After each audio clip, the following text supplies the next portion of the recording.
All right, let's get right into it. Just a few hours ago, total chaos erupted at what's supposed to be one of the most high-profile political events of the year.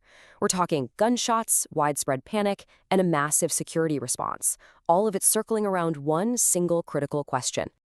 And that right there is what investigators are scrambling to figure out right now. So in this explainer, we're going to break down exactly what happened, what we know for sure, and what's still a complete mystery.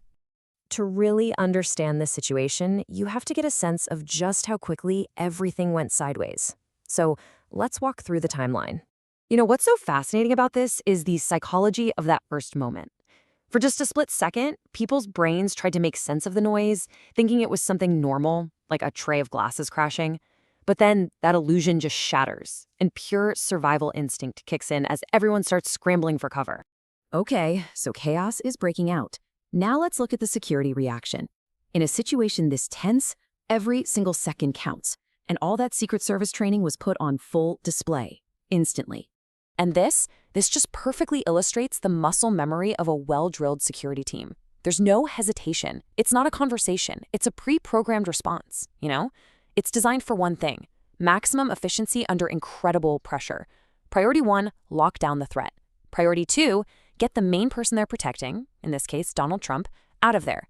And priority 3, manage the safety of everyone else. It's a precise, rapid-fire protocol that's been perfected over decades. But amid all that chaos, there was a real human cost. This wasn't some clean operation. We have confirmed reports that at least one security agent was hit. Thankfully, we're being told their protective gear did its job and they survived. It's just a powerful testament to the dangers these agents literally face head-on. So, here's the crucial takeaway. Despite an agent getting injured and all the panic in that room, the number one objective of that security detail was successful. Donald Trump was evacuated and he was completely unharmed. All right, so with the immediate area lockdown and Trump safe, all eyes then shifted entirely to the source of the attack. Okay, here are the facts as we have them. The person wasn't just carrying one gun, they had multiple weapons, and they were actively trying to get closer to the secured perimeter of the event before they were taken down. But notice what's not on this list. And this right here, this is the giant hole right in the center of the investigation. We know the what, we know the where, and we know who, but we have no official idea about the why. And honestly, that's what makes this whole thing so deeply unsettling.